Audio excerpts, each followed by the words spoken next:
let's get into the giant mailbag.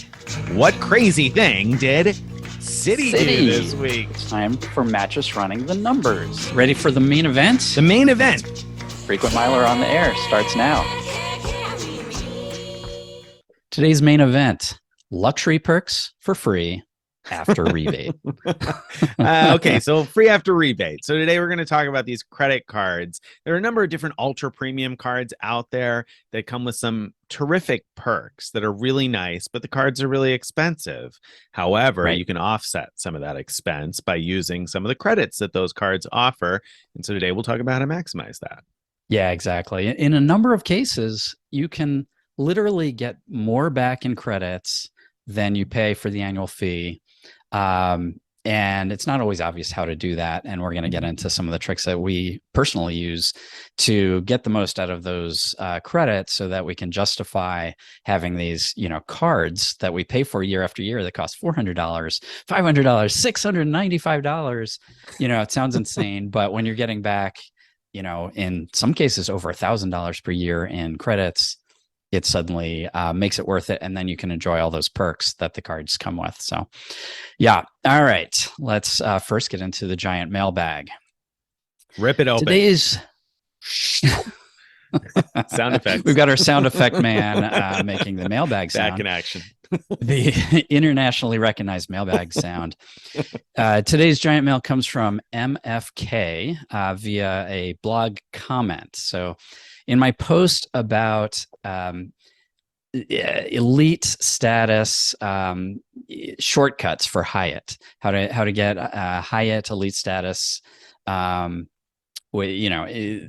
easier than spending 60 full nights there. It was also the topic of our show last week. MFK says, I was listening to your podcast last night on a plane and heard you both mention that earning status through points doesn't get you milestone bonuses. That sounded wrong to me, but there was no Wi-Fi. Remember, he's on a plane, so I couldn't check. I noticed this morning that you say the same in this post. Again, this post is my post on that topic of shortcuts to Hyatt elite status. And he quotes me, note, though, that if you earn through points rather than nights, you will not earn milestone rewards. Now he says, but I'm looking at the Hyatt app graphic and hovering over each milestone shows the number of nights or points needed to achieve the benefit. For example, 30 nights or 50,000 points for a category 1 to 4 cert and 2 club upgrade awards. 50 nights or 80,000 points for 2 suite upgrade awards. Am I missing something here? No, Sounds MFK. Like we were missing something. We were missing something. And, wow. It's not unusual for us in the course of a podcast recording to get something wrong like that because we're going mostly off of our memory. It's very, very bad of me to put that in print, so to speak, in the blog post because I really should have double checked that. That's how sure I was of what I had said on the podcast. I put the same thing in the post, and MFK is absolutely right. You can absolutely earn milestone rewards with Hyatt through points, which come from spend at Hyatt hotels and Hyatt partners. In our show, we talked about how the Lindblad expeditions, like those cruises to Antarctica and whatever, can earn you elite status through points because $20,000 Hyatt spend in a year will get you the 100,000 points needed for Hyatt Globalist status, which is their top tier status. And believe me, you are not going on a Lindblad expedition to South America, especially with a second person in the room, without spending without spending $20,000. So, if you're going to do it anyway, booking through Hyatt seems like a great option. You'll get instant globalist status. And unlike what we said last week, you will earn milestone benefits as well, including those suite upgrade awards. So it's time to start booking those cruises, huh? Is that what you're saying here? Yeah. So this is embarrassing. We're human, right? Newsflash: Greg the Frequent Miler and me both. We're both human. So we missed that one. I can't believe both of us missed it and continued to miss it. So thank you for writing in and catching that one on us. I think that the thing is, the reason I think we probably assume that is just because it's so rare to earn that many points from spend at a Hyatt hotel. You basically have to be traveling on business with an employer covering it, and probably covering your travel to fairly expensive destinations and properties, right? I mean, you got to spend a lot of money at Hyatt in order to hit those milestones. Yeah. So, well, I mean, actually, if you spend about 5 nights at a Miraval, well, maybe 10 true. nights. True. 10 paid nights at a Miraval, you're all set. That's right. That's all you got to do. That's all you got to do. Just like the cruise. So do the cruise, do 10 paid nights at a Miraval, get all of your milestone benefits as well. Our bad on that, but thank you very much for setting us straight so that everybody would know that you can earn those through points. Yes. All right. Yeah. So I think that brings us next to 3 cards, 3 continents, 3 updates. So if you're somehow new to the show and you're not familiar with what I'm talking about when I say that, we have a coming trip here, a challenge between Greg and me and Stephen Pepper, another of our team members here at Frequent Miler. And the 3 of us are taking 3 credit card bonuses. Each one of us gets 3 credit card bonuses and $1,000 in order to plan the most incredible trip we can to at least 3 continents. So that's coming up here very shortly. And so we're going to share our updates for the week. So what's new this week? Yeah, I don't think we've heard anything from Steven this week, so no update from Steven. And what do you have, Nick? I have a couple. So first of all, I did finally get around to selecting seats for flights, and that was interesting to me for a couple of reasons. So number one, I had to select seats on a bunch of Aeroplan flights, and I think I mentioned last week that I was kind of dreading having to call in and get all the confirmation numbers because I had known from the first award I booked with Aeroplan before I changed it. I had a free change. It was weeks and weeks ago. We talked about that. That there were different confirmation numbers for some of the airlines on my award. And I didn't get those different confirmation numbers from the agent. So I tried using the Aeroplan confirmation number, on the SAS website, and I was able to select seats for a couple of flights, but not all of them. And then I tried using that on some of the other airline websites, and it wasn't pulling up the itinerary. And so I actually sent a message on Twitter to the Aeroplan team asking, hey, can you get me the confirmation numbers for the other flights so I don't have to wait on hold for somebody? And while I was waiting for that, I was like, you know what? I had to just bring up the confirmation number on the Air Canada site and see what happens there. And wouldn't you know it, the Air Canada site, unlike many award programs, I feel like, lists all of the confirmation numbers for the itineraries. Right. So they were right there. So I was able to get them without having to wait on hold and talk to anybody, and then go to the individual airline websites and select my seats. So that was nice. There was one that I still couldn't select, and I went back to Twitter and asked, and sure enough, the Twitter team was able to help me select exactly the seat that I asked for. I went to go check the seat map and see what was open, and so that was really simple, and we'll talk more about that after the trip when we discuss what we did. But anyway, so got seats selected, so that was pretty exciting. And then there was another piece that just popped right back out of my mind while I was talking about that. So that's my update for now. What's your update, Greg? And then I'll come back if I have another one that pops up. So as of last week, I still had 2 things outstanding with my bookings. One was in one city, me and my travel partner were booked in separate hotels, and I was waiting for a room to open up at one of those 2 so that I could put us together in the same hotel.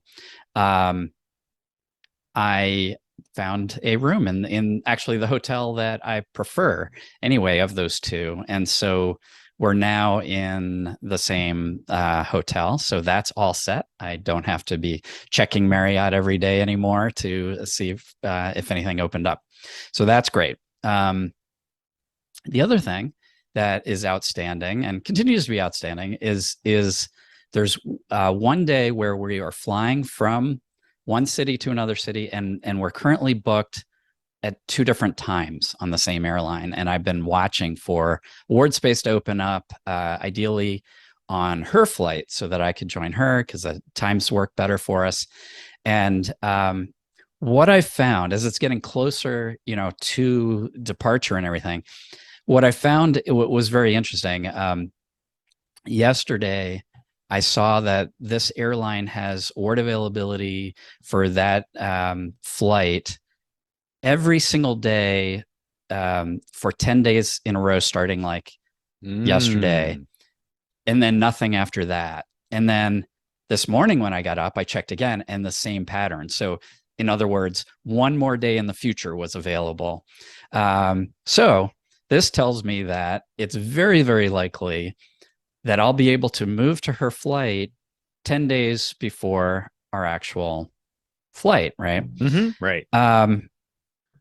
It turns But out but we're going to be on the road when this happens. oh, And, calling ANA and getting these things yeah. getting these things set is usually at least an hour process, if not longer than an hour to do. And anyway, it'll be possible. It'll just be inconvenient if it turns out like that. But I'm kind of excited because now I feel kind of more confident than before that we can make plans based on the idea that I will be on her flight, and it's just going to be a bit of a headache to do it. One other thing that's worth mentioning is that ANA Round the World Awards allow these free changes like that. As long as you're staying on the same route and same carrier, you could change the time or date of your flight for free up to 5 days before departure of that flight. Yeah. So this 10-day window actually works okay for that, because Right. I'll actually have about 5 days to get a hold of ANA and make this change. But boy, it's cutting it close. So let me ask you: do you know? And maybe we do know this, and I've just forgotten whether or not we know it. But do you know that you can make changes after the first flight? After you've flown the first segment. Specifically asked the ANA agents about that when I was on the phone with them, and they've been pretty good about understanding what the rules are. So I feel confident that is the case. And it makes sense because some of these Round the World Awards could last for months. And so, not being able to make changes after the first flight would be a real problem for a lot of people who are on much longer for sure Round the World Awards. Absolutely, especially in day and age when flights are getting canceled and things change. You would think you need to have that flexibility these days. Well, that's good. Right. I've been kind of hawking something else similarly, in that I have a flight booked and it's not currently scheduled on the equipment that I want it to be on. But I have noticed a similar pattern where a certain number of days in advance, things keep changing and the equipment changes. And so I'm keeping my eye out because there's a couple of flight options. So I could switch to a different flight on the same day if what I want opens up. So I've been kind of watching that, but it's too far out still. So I know it's not going to show up yet. And yet I still keep checking each day just to see, okay, is the pattern still holding up? Yes, it is. All right. I think we're going to be good. I think my flight's going to be what I want, but if not, this other flight will work. So there's been a lot of that going on. So I totally know. Will you be able to make a change like that for free though? Not on Aeroplan. It's a different award. Okay. Not with an Aeroplan award. Different award. Good question, because Aeroplan charges $150 change fee nowadays. If you booked a flight before July 5th, you still get one free change. But once your one free change is gone, and mine is, then it'll cost you in order to make another change. So yes. So I'm guessing you're talking American Airlines award. Seems like a very reasonable guess. Maybe you're looking for that Q Suites availability to open up. I don't know. Also seems like a reasonable guess. We'll find out. We'll find out. So in other news, by the way, though, one other thing that did pop into my mind as you were talking finally that I wanted to mention is that I booked a tour. And so I haven't booked tours apart from I think we did that one food tour in Dubai, you and I, on the Guk trip. But apart from that, I haven't, and we did the hot air balloon, but I don't generally book tours. But this time around I did, and I wanted one specifically. And I think I would have done this if this was a trip by myself either way. So I booked a tour, and I was a little nervous about it because I wrote in the past about my bad experiences with Viator. I was not very happy with them at all after what went down with our whole hot air balloon thing. And you can look up a post I wrote about experience with Viator, but why I wouldn't probably book with them again. But of course I booked with Viator again. So I booked a tour with Viator, aware that there could end up being problems, but thinking I'd be able to save it if not. And so I booked this tour at the equivalent of about 11 o'clock at night local time zone in the area where I was booking it. And I chose the tour operator that I did because they had fantastic reviews on Viator, Google, TripAdvisor, etc. And I saw one person in particular that said that they work in the travel industry and they're really picky about service. And this particular outfit really like exceeded her expectations, and it seemed like a legit review. So I thought, okay, this is good. And wouldn't you know it, at 11 o'clock local time, their time, within 10 minutes, they called me to confirm the rest of the details, ask if I had any questions. I have everything set up and customized the way that I wanted it. So I was really impressed. That kind of customer service is not something that we often see, at least not here, right? I mean, I would never expect somebody in the US to call me at 11 o'clock at night to Right. confirm the details of the tour I just booked. So I'm excited. I'm excited about that. I'm getting excited about the trip because it's coming very soon. It is. It is. I can't wait. All right. So all right, that brings us, I think, to awards we booked this week. Sure. Sure. Yeah. We'll do it in that order. Sorry. Awards we booked this week. What did you book? That's fine. Well, I already mentioned it. I booked the final hotel award for my trip. So I'm all done with hotels. And as I said, I'm still waiting to sort of rebook one flight. Okay, so this week I booked spontaneous choice, a Marriott property, because the New York State Fair is going on this week, and so it's wrapping up this weekend, and so we decided to bring the kids to the fair if we could find a suite. And of course, finding a suite near the New York State Fair, like on the weekend of the fair, is tough because there's the big concerts. I'm not a big country music listener, so I don't know who it is this year, but I'm sure it's somebody big, and so most of the hotels are very, very expensive for places that are very run of the mill. So we booked a Courtyard in Syracuse that was $350 a night. And I was able to book it as an award stay. And of course, because Marriott has gone to this dynamic pricing, but hotels still need to stay within, a certain range of their historical prices or their category prices before. At this point, next year, all bets are off. But at this point, this category, whatever it used to be, Courtyard, was 27,000 points a night, even though the standard room was 350, and they had a suite. They had a 1-bedroom suite available. So I said, okay, well, let me book this. I got a 25K certificate in my account because I have the old $85 Marriott card that I never upgraded.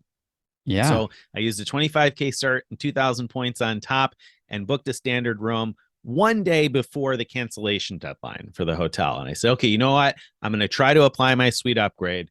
And if that suite upgrade clears the next calendar day before the cancellation deadline at 11:59 p.m., then we'll keep it and we'll bring the kids to the fair. If it's going to be a standard room, I don't know if it's worth trying to pack us all into the room. Well, wouldn't you know it? In less than 24 hours, I got the pop-up on my phone that my suite upgrade cleared, got the 1-bedroom suite that would have been well over $400 for my 25K cert and 2,000 points. Now, we wouldn't have spent $400 on it, but feels like a nice little win when it comes to Marriott, when a suite upgrade clears and we're able to go attend an event we probably wouldn't have otherwise because it's too far. No, that's great. I mean, we complain about features of Marriott's program a lot, but there's plenty of occasions where you could get excellent value. And really ironically, is I feel like, a few weeks ago on the show, we talked about how useless Marriott suite upgrade awards were. Right. And since then, you've done nothing but talk about your successes with them.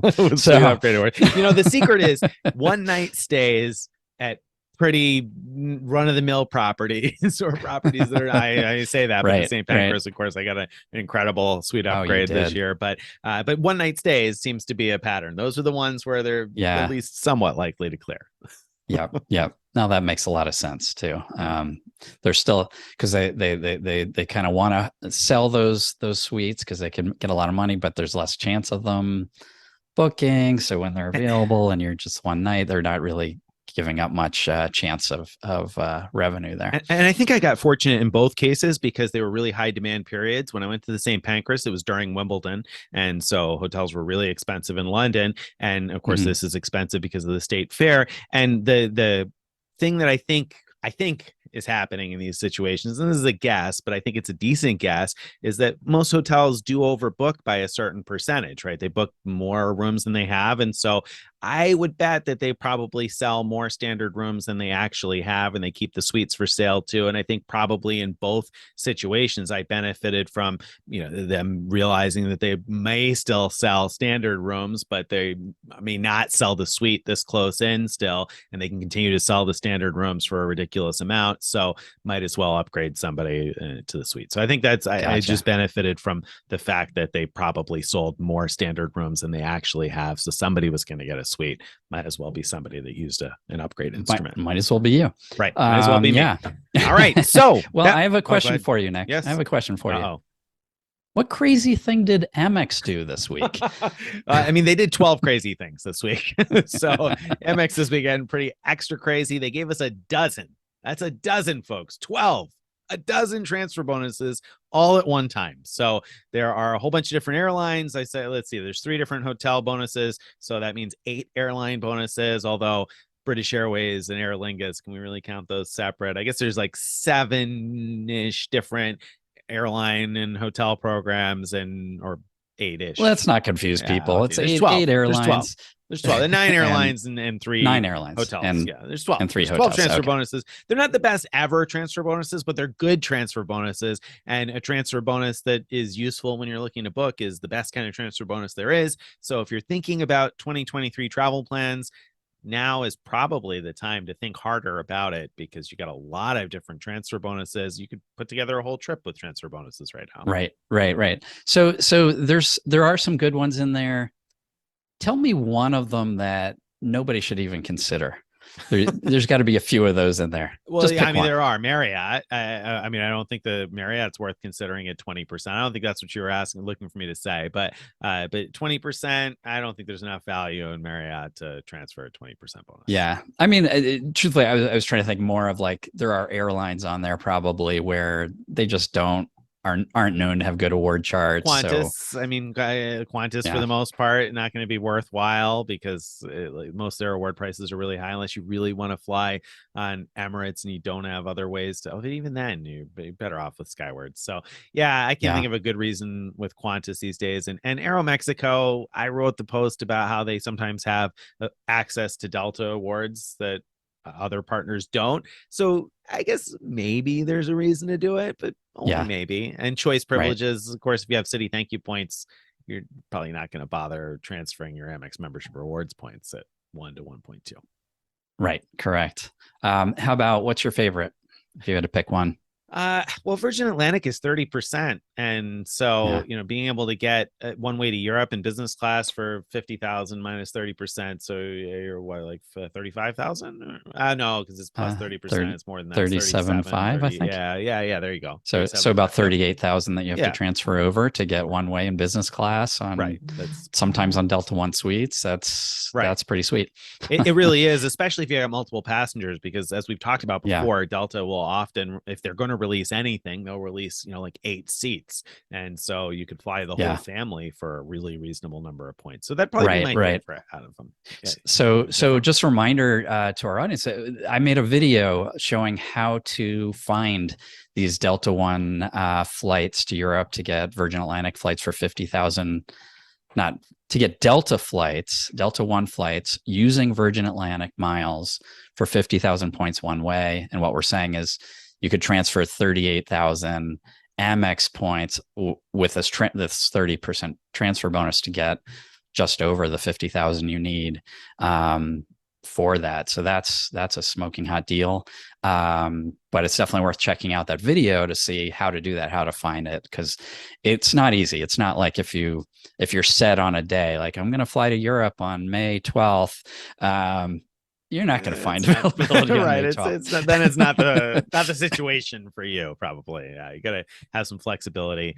And if you could book the ANA first class awards, that's another great sweet spot with Virgin Atlantic. And I mean, it's already amazing as it is. So you add this transfer bonus, and it's just ridiculous, in fact, how low the price is. However, you still have to find ANA availability in first class, which isn't always easy. And then B, you have to, consult your crystal ball and find out when Japan is going to open to tourists that aren't on a package tour anyway. So, and I would think that they will be next year. It sounds like they're moving in that direction, but at the same time, what do I know? So, but I think that's my favorite out of the bunch. That'd be my top pick. One more thing I'm going to mention. I mean, this is a temporary thing, but Virgin Red. So there's Virgin Atlantic's reward program, and then there's Virgin Red, which is like all the Virgin properties are sharing this one rewards currency. You can link your accounts so that the points magically are available to both of these things. And they're running right now a promotion where you can do a Virgin cruise, like Mediterranean, for something like 110,000 Something like that. points Yeah. for like 8 nights for two people. Everything's included. I mean, that's an incredible deal. And Yeah. so with this transfer bonus, it's that much more of an incredible deal. So, that's worth looking at too. I do want to caution though that most things in the Virgin Red program, you're not going to get good value from your points. It's just when they do these kind of special promotions, you might have opportunity to get that kind of deal. Yeah, and I saw that they're going to be doing some status matching in the Virgin Voyages program. So I saw that Your Mileage May Vary did a post on that this week. So it might be worth seeking that out if you have status either A with other cruise lines or B with Virgin Atlantic, because then you can do some sort of matching, get some extra benefits. So if you're interested in that specific redemption, then it's worth checking that out as well so that you can get some extra perks on your booking there. But yeah, I mean, that could be really appealing. I mean, I think those cruises are adults only, so that's why I didn't look very hard at it, since we travel with your kids. Oh, sure. But Yep. If not, like if it weren't for the fact that we got two young kids, then I feel like I would try one of those. And I'm not particularly interested in cruising. And I say that as somebody booked on a cruise coming up this fall. Yeah. But the Virgin cruises, I imagine, are probably really good, right? I mean, I would think. I would imagine so. And I'm also not interested in cruises, but it's something that if the timing and everything had worked out, I definitely would have considered this, because I actually haven't personally spent much time Mediterranean area at all, and I'd love to. And this seems like a fantastic way to do it on the cheap. And in luxury. So that's my pattern. I'm happy to get that Right. combination going. Right. Very good. Okay. So let's see. That brings us, I think, to actually, I was just going to say crazy thing. We just talked about that. So I think that brings us to the main event, right? Oh, you know what? Hold on. Let's do Mattress running the numbers first. You know what? Let me back up 2 steps. Hold on. Let me stick on the crazy thing for a second, because there was a question that popped into my mind that I just wanted to ask you real quick before we move on. And that is, we've got these 12 transfer bonuses going on at once right now. And we maintain like a database of transfer bonuses. So you can go back and see past transfer bonuses and the current ones. And I feel like the general pattern for most of these airlines is that we usually see about one, at most 2 per year from any individual airline program. So like, are we done with Amex transfer bonuses for the rest of the year? Is this your shot at transferring with a transfer bonus to any of these programs? Like, are we not going to see it? You're going to have to wait like until goodness knows when next year to see one of these bonuses? That's a really good question. It'd be worth diving into that data and seeing if we can find a pattern. I do wonder whether, like, what's Amex's motivation for doing this, and that might tell us whether or not it might happen again. And part of it is like, did they pre-buy all these miles and they're trying to get rid of the ones that haven't been sort of selling as well as they had hoped, or I don't know what the answer is, but maybe if we had some inkling into that, we'd be able to guess. But yeah, I like that idea of checking out our expired transfer bonuses, which is on our current Amex offer, current transfer bonuses page. Yep. And seeing whether we can detect a pattern like that. I think you're right, but I don't know. I don't know for sure. I didn't check. It just popped into my mind during the discussion that I thought, do you really need to move now? Because you might not see any of it. Because I usually feel like I don't feel much pressure to hop on a transfer bonus, because there's always another one coming around, right? Okay, maybe not this one. I'll grab the next one. It might be to a different airline, but that's fine. I'll find a way to work that into my plans if I need to. But now I feel like, are we going to hit like just a total drought on transfer bonuses for a while after this? Because I don't know. I'd be willing to bet that we will see another transfer bonus to Avios. So whether it's British Airways or Qatar or Aer Lingus, whatever, and that we'll see another one of Life Miles, just because those two things just seem to happen all the time from various programs. And I don't mean necessarily from Amex specifically, but whether it's from Citi or Capital One or whoever. Mm-hmm. The others, Air Canada isn't that common, I don't think. No. Virgin Atlantic, yeah, that Yeah, but might I be think more it like comes the around, twice a year yeah, type of once or pattern. maybe twice in a year is what Hmm. I think I recall from looking at it before. Yeah, And yeah. yeah, so I don't know. I don't know, but interesting nonetheless. We may see better bonuses, is worth pointing out, because we have seen better bonuses to some of those programs, like Avio Hmm. specifically. We've seen better than 25% before. So, Yeah. it may not We be the had best receipt. 40% from City not that long ago. And I think we've seen as high as 50% historically. I think you might be right So, about that. Yeah. All right. So we got some things to consider there, but in the meantime, let's consider, like Greg said, Mattress running the numbers. And this week's Mattress running the numbers is an exciting one because we have the potential to earn lots of American Airlines miles and loyalty points for not a lot of money. So, yeah. what's going on with this? Yeah. So a website called Craftsy has appeared in multiple places where you could earn rewards, and they sell a membership to sort of classes to learn a craft, whether it's cooking or sewing or whatever. They have all kinds of crafts that you could learn how to do, and they have an annual membership for $89.99. Depending on where you live, there may or may not be sales tax on top of that. And Citibank has Citi's merchant offers. Now, if you have a Citibank card, you go to their merchant offers, and not everyone gets targeted for these. So if you are targeted for this Craftsy one, they're offering 97% back on the annual membership. How did they So come up with that? and it's such 97% an back? odd number, yeah. And mathematically, like what it comes to is you'll end up out of pocket less than $3 for the first year membership to Craftsy if that merchant offer works as advertised, which I don't have any reason to expect it wouldn't.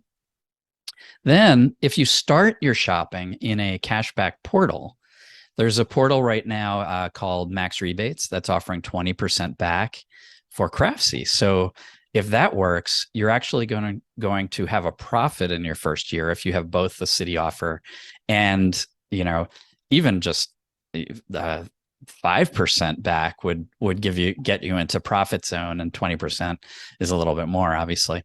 So now I wouldn't say it's worth doing, just for those two, because you're not making a lot of money and you have to remember to cancel and everything. But where the kicker comes in is SimplyMiles. So SimplyMiles, you have to use a MasterCard to enroll with SimplyMiles, and there's all kinds of offers in there, a lot like City Merchant offers. The Craftsy offer, if you're targeted for it, is to get 45 miles per dollar. 45 miles per dollar at Craftsy. Again, for an annual membership. So basically that comes out to 4,050 miles that, if you can stack all of these things, you're getting for less than free, or better than free. Better than free. You're getting paid better to than take free. 4,000 American Airlines miles. Right. And what maybe we should have mentioned is that SimplyMiles is an American Airlines card linked program. So it's a program where, like Greg said, you have to link up a MasterCard, but it's open to anybody. You don't need to have an American Airlines MasterCard. Any MasterCard Right. will work. And so you can link that up with SimplyMiles, and then you earn that on top of the shopping portal and the City merchant offer. So you want to use, obviously, a City card that's targeted for the merchant offer. So take a look and find that in your City account. Make sure you have activated that or whatever. And then you want to go to SimplyMiles and make sure you activate the SimplyMiles offer, and then go through your portal. And yeah, I mean, you're making whatever, $15 or so, $18 plus 4,000 miles for, a few clicks of the mouse. That's not a bad day's work. It's a good deal. So I don't think we have to really discuss, is it worth doing this deal? Of course I mean, as long as you remember to cancel it, it's worth it. It's a great deal. I do want to say, people have asked us what's the secret to getting these City merchant offers, because as I said, they don't appear for everybody, and not all of them are available to everyone. I don't have a concrete answer, but one thing I do know is that ever since City started offering 1 to 2 transfers to choice privileges, I've started using my Citi cards more often than before, and specifically my double cash has moved into my wallet as like my preferred everywhere else card, where when I'm not getting a good category bonus for some other card, my double cash is getting used all the time. And that's the card. I mean, I have a lot of these offers on different Citi cards I have, but the double cash always seems to have like more than the other ones. So it might just be sort of related how much you use the card. And as an aside, I've seen the same pattern with Chase offers, that the cards I use the most definitely get a lot more. There, it's no question. I definitely get a lot more offers on those. Absolutely true on the Chase side. On the Citi side, I'm going to offer the counterpoint on that because I finally recently got Citi merchant offers on my AT&T Access More card that's mostly been sock drawered for the last couple of years. Okay. So there you go. Total Theory opposite shot. there. Theory shot down. Sorry. And my wife's new Premier card that, she hit the spending requirement on day one for the welcome bonus on that card, and then still doesn't have any Citi merchant offers yet. So of course it's only about a month old, so it hasn't been around that long yet. But yeah, so we'll see. I don't know. I mean, there could be something to that theory, generally speaking, though, in terms of getting more offers when you spend more money, because that does seem to be the case with the Chase offers for sure. A little aside about Citi merchant offers, one thing that's interesting that I found is that a lot of local merchants are on there, at least for me. And so, for example, I make sure to enroll in all of the ones. I have the Citi Prestige card, which gives me 5x for dining. So every local restaurant that shows up on there, I'm going to just activate the offer, because why not? And I may just by accident, not even realize or remember that there was an offer on there. But if I dine there, I'm going to get, let's say 5% back, whatever the offer is. So that's pretty nice. Now I have to give you a homework assignment.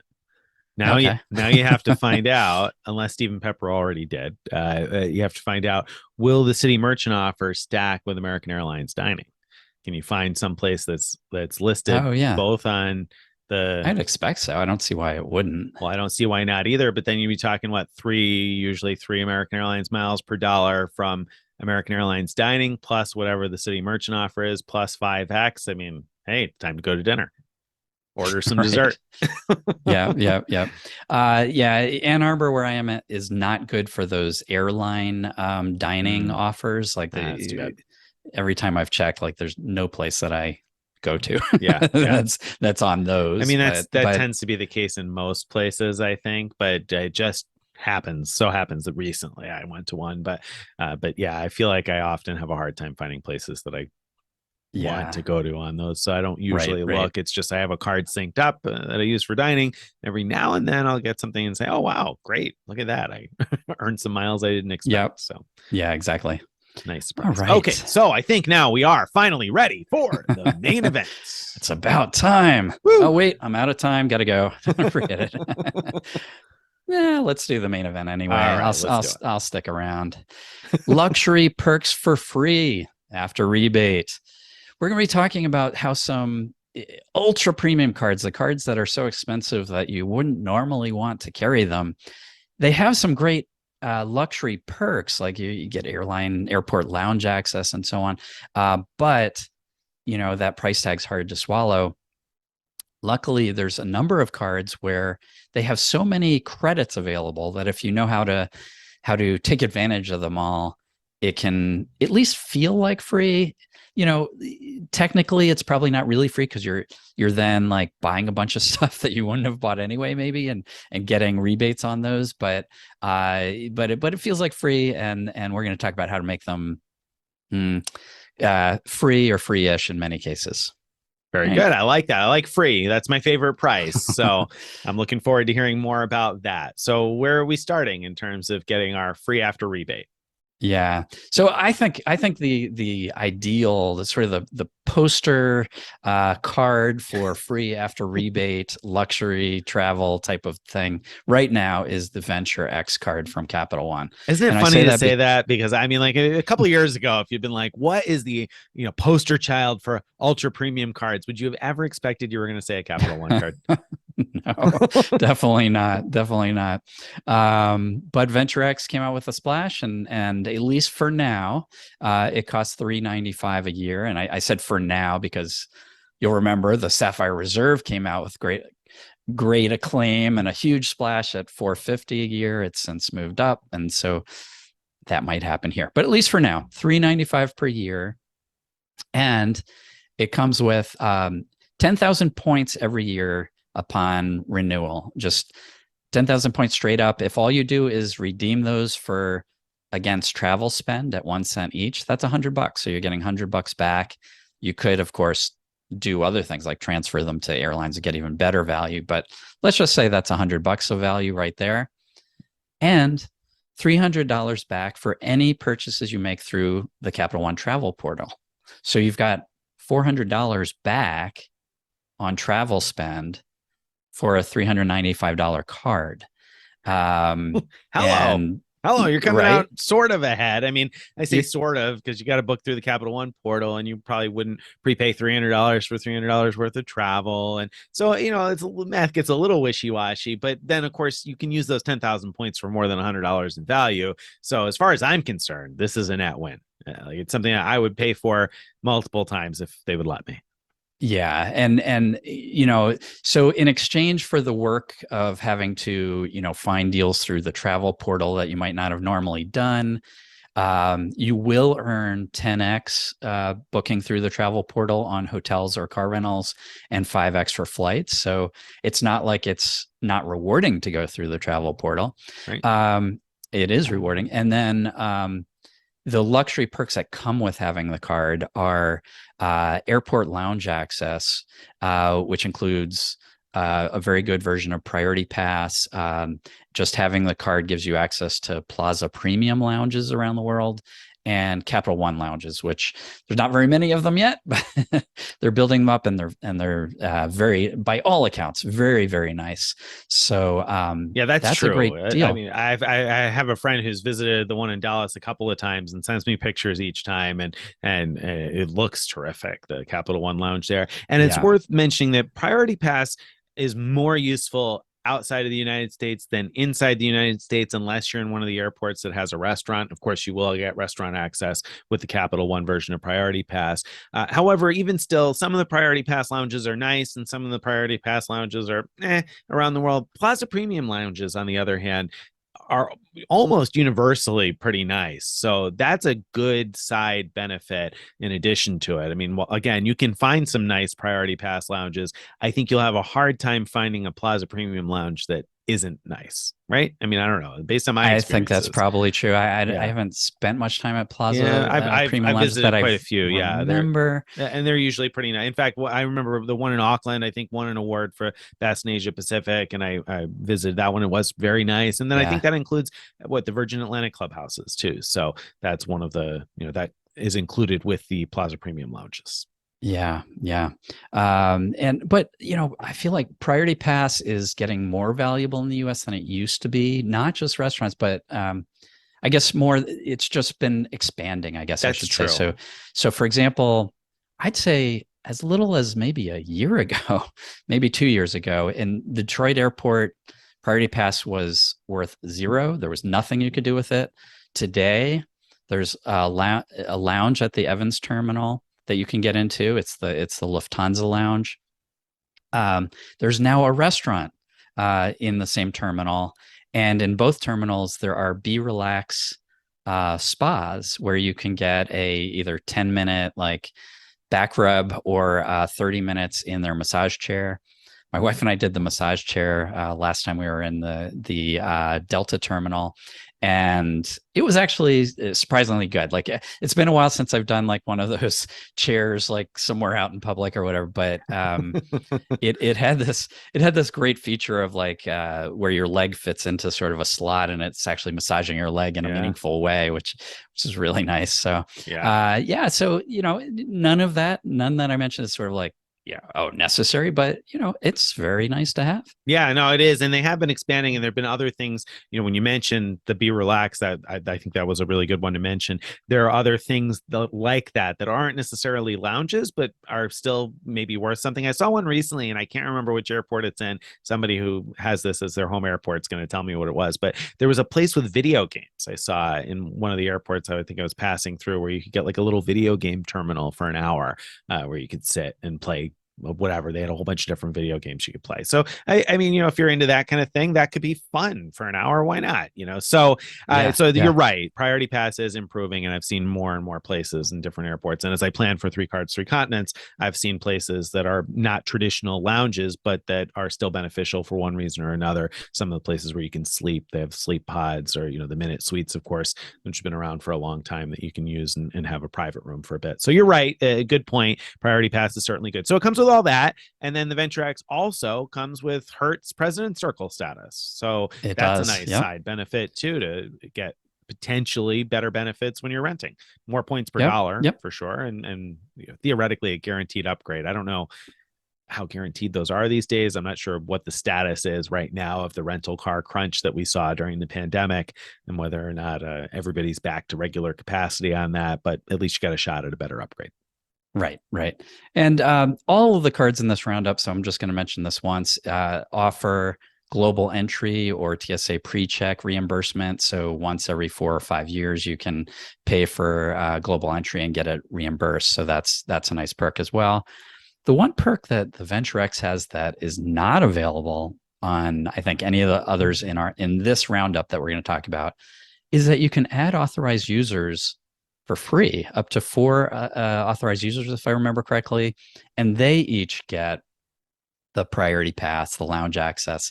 The Hertz can't remember if they also get Hertz or not, but those are terrific. Even if it was just priority pass, that would be terrific. But to also get into the Plaza Premium lounges and the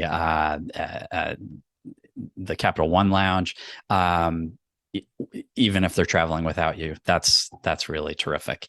So wow, $395 and you get $400 back in travel credits basically, and you get all these perks. So yeah, that's why I call it the sort of poster card for this topic. It definitely is. I think it's a great one for that. And then of course the general Visa Infinite benefits, which have good travel protections and things of that nature. So you've got quite a bit more going on in the card that's not all of it necessarily, but certainly a lot of the better highlights. So, all right. So that's a really, really good one. What do we have up next?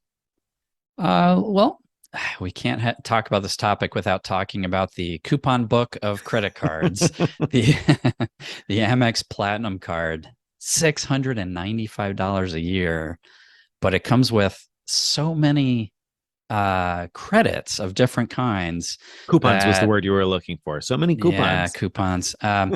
That it's possible to, even without talking about the very rarely used coupons, like certain I don't know, exercise things, SoulCycle or Equinox, or whatever, certain like is. Software program, tax software programs that you may or may not use. Without talking about any of those, you could get like over $1,000 worth of credits each year by doing sort of more mainstream things with your card, right? So first, though, we get so many questions about $200 airline fee credit that you get each year with this card. It's each calendar year. It's intended for fees, like you get charged a fee for maybe check bags, for example, and it will reimburse you for that up to $200 in a calendar year. That's not all we use our cards for, though, is it? No. I mean, I think between the two of us, we've got enough various airline statuses, and we then, of course, we're traveling internationally. We're frequently traveling on premium cabin awards, so we don't really, need to pay for bags very often, right? So, so that's not what we're doing. And so we have an entire post dedicated to what still works. So that's worth a mention first. And I'll get that updated because people often worry when they see the data points are old that it's out of date. And I've gotten a little complacent with it probably because my perspective on it is if something changes, I'll update it. But I should update it probably with some more recent data points just so people know that those things haven't changed. But that is the truth for future reference for you that if something stops working, the moment it stops working, we will get that post updated. And if it doesn't, if it says that it works, then I would be pretty confident it it's probably still does. pretty safe. Yeah, Yeah. because people will be shouting from the rooftops when A or B stops working that it's no longer working. So speaking of what works and what doesn't, I mean, how do you use your airline fee credits, Greg? Yeah. Well, personally, so I have tons and tons of Delta Sky Miles that are mostly sitting around a lot. And so one way I use them is I pick Delta as my preferred airline with Amex so that any fees that show up on my Platinum card from Delta will get reimbursed. And I book prospective awards. So, domestic awards, just the only fees on them are $5.60 each way. And those look to Amex like fees and get reimbursed. A little bit more if you fly if you book a one way from Canada to the US, you're looking more like about $50 in fees. That'll get reimbursed. You're doing something, a European flight or whatever, it's probably going to be higher.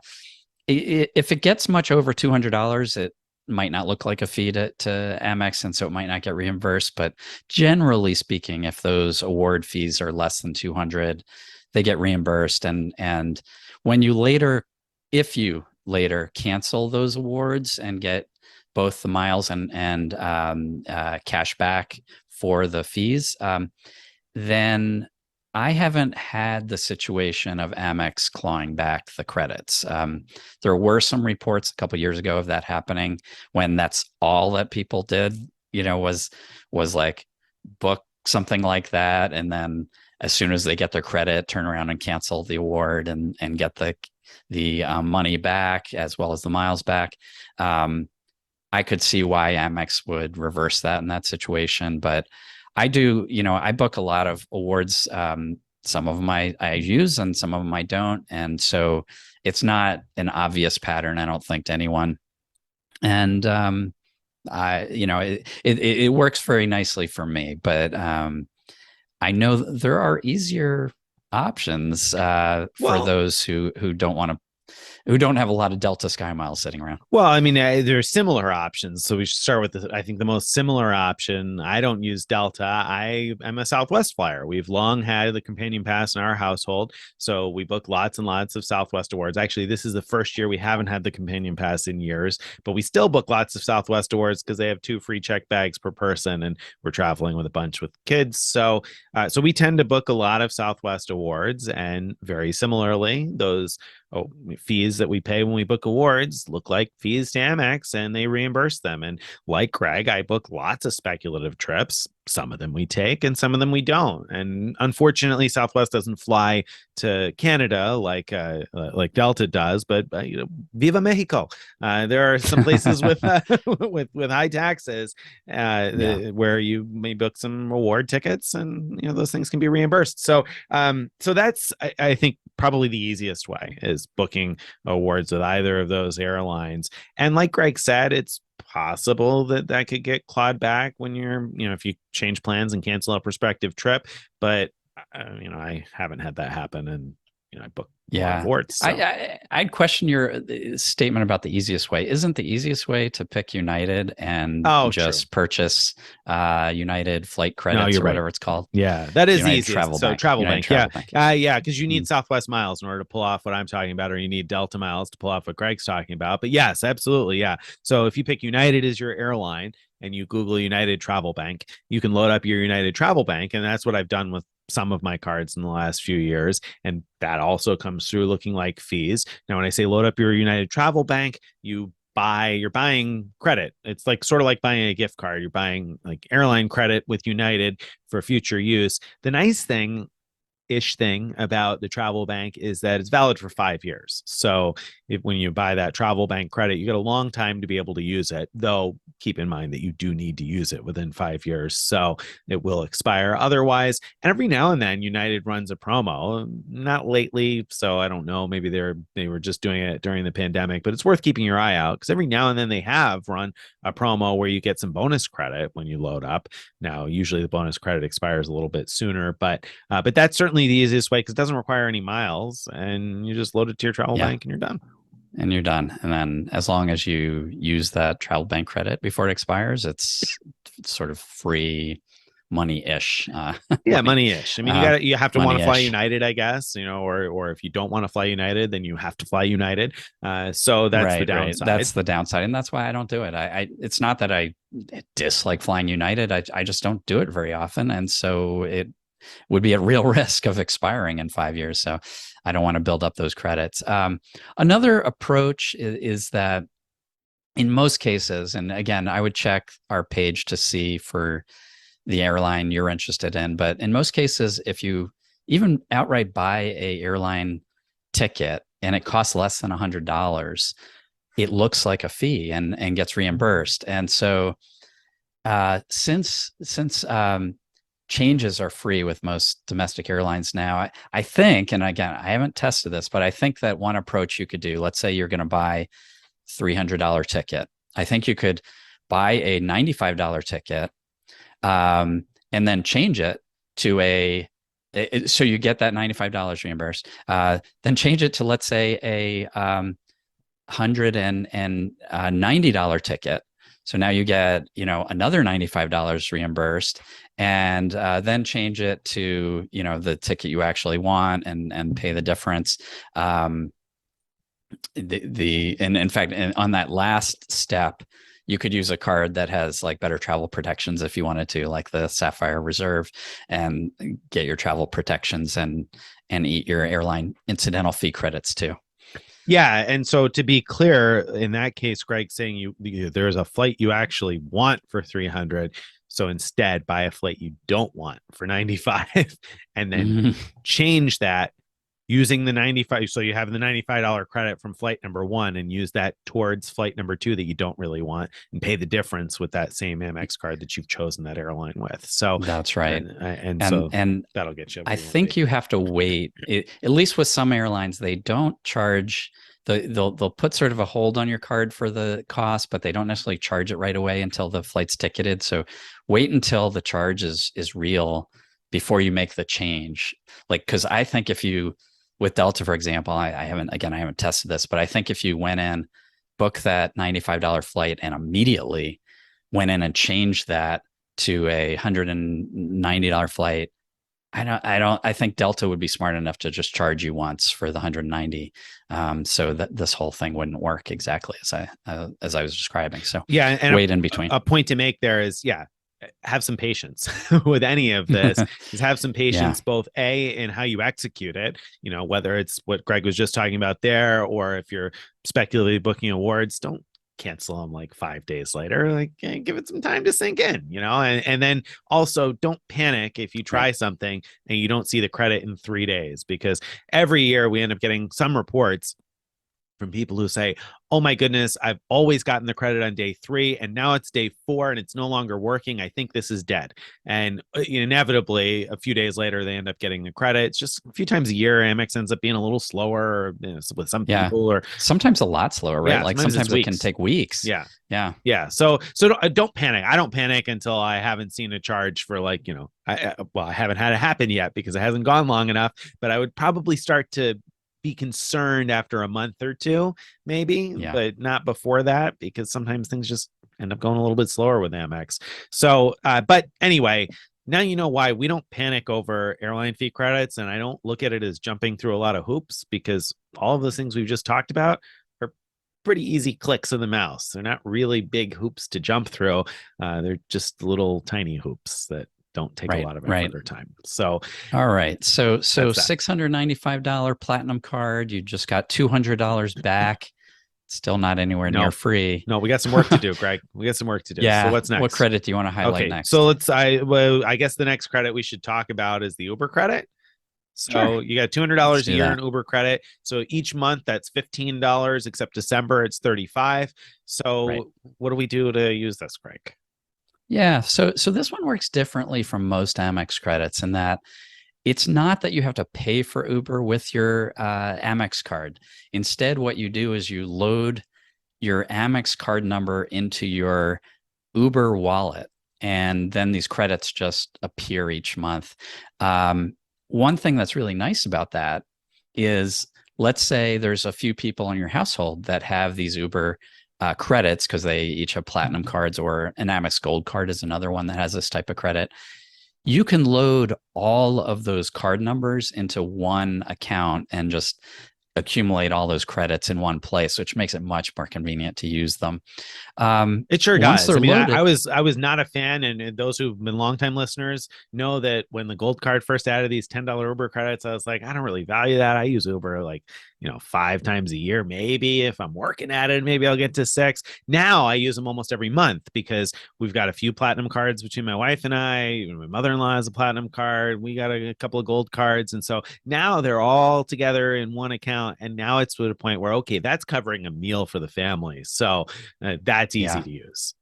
I'm not going to go out right. of my way And for 10 you're bucks, saying but when you put meal it because together, it works just as well with Uber Eats as yes, with Uber Rides. right. So that's key. These credits only work in the US. Like if you take Uber anywhere outside of the US, it's not going to apply the credits, unfortunately. So make sure to use them up each year here. I should put an Um, addendum there because somebody's going to comment on that. While that is generally the rule and what I would count on, I think the word on the street is that they will trigger in other countries if the US dollar is the currency they use there. So there are some places, and I don't know which of these places, but I know, for instance, Panama uses the US dollar, I believe, is their official currency. Ecuador does. And so there may be a few places where the US dollar is the official so, currency and maybe it'll work. And so I say that because you look at the comments and I yeah. guarantee somebody's going to be like, it works here. So Oh, well, that's great to know. I'm glad that came up. The Maldives is a place, right, where it takes U.S. currency. right, So right. so instead of paying like the $700 like transport plane to get to your resort, just hail an Uber. Hail an Uber, hail an Uber. No, and to be clear, not takes U.S. currency, but is the official. Like Ecuador doesn't have a Ah, currency; it's just, U.S. dollar is the currency. So, I think you need one of those places where the U.S. dollar gotcha. is the local currency, and then it may work, but don't count on it. Count on using it in the United States because that's Yeah. the rule is that it's supposed to be in the United States, apparently. Right. Right. And I guess I should mention for people who are uh, don't like the fact that Uber Eats, charges the delivery fee and various fees. Often it's much cheaper to just order through Uber Eats for pickup, and then just go pick up your meal and you're done. So I personally use Uber Eats enough that it's almost like money to me, It's gotten and that way for me too, because we'll yeah. go out of our way now to use it. Now that we're traveling more, we're more frequently in it because you can't get it where I live. I live in a really rural area, unfortunately. So there's no Uber Eats where I live. But now that we're traveling more, this is super easy and it's convenient. It's something I would do anyway because when we get to a hotel late at night, I just want to get something delivered. I don't even want to go pick it up. I just want something delivered. And so I'm going to do that Yeah. anyway. May as well do it with Uber. So yeah, I'm really happy with Uber credits because you can stack them if you have multiple players. If I only had one card and I was only getting $10 or $15 a month, maybe I'd be less excited about it. Except if I lived in a Hmm. big city, that's still so easy to use with pickups. So I Right. think that's a pretty easy one to get quite a bit of value out of the way that it's currently working. Right. Right. Another one. Another credit is $200 back on a Fine Hotels and Resorts or the Hotel Collection stay. So you book either one night at a at least one night at a Fine Hotels and Resort, or a minimum of 2 nights at the Hotel Collection through Amex, and they'll just give you $200 back. Which is nice. And, these credits are going to be more useful for some people than others because a lot of fine hotels and resorts properties are really expensive. And so if you're Yeah. not in the habit of spending a lot per night, then this benefit might seem like it doesn't appeal as much. But if you're willing to kind of go out of your way a little bit and look for the less expensive places, there certainly are some inexpensive places to be found in there. In fact, on the 3 cards trip, I'm doing one night at a fine hotels and resorts property, but that where the credit almost entirely covers the stay, and it should be pretty nice. Mhm. And in the same city, I could have done 3 nights at a hotel collection property and still had credit left over. So, Yeah. Yeah. so it can be useful in some places. Oh, absolutely. And I've used it for a night in a just slightly over $200 property in Arizona, and it was great because not only do you get the $200 back, but you get all the perks that Fine Hotels and Resorts normally offers, which is things like free breakfast every day, $100 resort credit, 4 p.m. late checkout, like room upgrade. And so you get all those things, and it was worth sometimes booking through Fine Hotels and Resorts even before this credit existed, because of all those perks. And now even more so, obviously, because you get $200 back. And it does have to be prepaid bookings, but as we've said before, remember the prepaid doesn't mean inflexible necessarily. I just rebooked this week my stay for 3 cards, 3 continents, my Fine Hotels and Resorts booking, because the rate dropped by $12. So I figured, hey, I'll free up $12 that I can use for other parts of the trip. So I went ahead and canceled and rebooked my stay. So you can do that. Very simple and easy to do with a few clicks of the mouse. So that's, I think that's a nice benefit for a lot of people anyway. And even if you don't find a place that's less than $200 or about $200, you may well be happy using it on a place that's normally $400 and you're paying half price. So there's enough uses of that I feel like that's a pretty cool benefit. If you're willing to put in a little bit of effort to use it, I think it can be pretty valuable. Sure. Right. So we're up to what, $600 in credits that we've talked about for the $695 card. The next is the digital entertainment credit.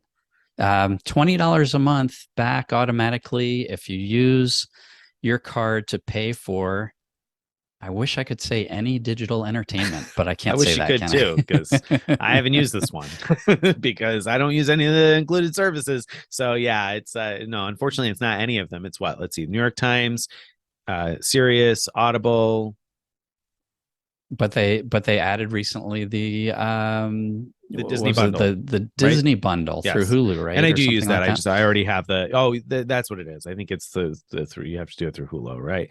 So we wrote about a trick to be able to do that, to get yourself the Disney bundle through Hulu anyway. Yeah. So the Disney bundle includes Hulu, Disney Plus, and ESPN Plus, I think. That's right. So that combination comes to just about $20 a month, and you get the $20 back.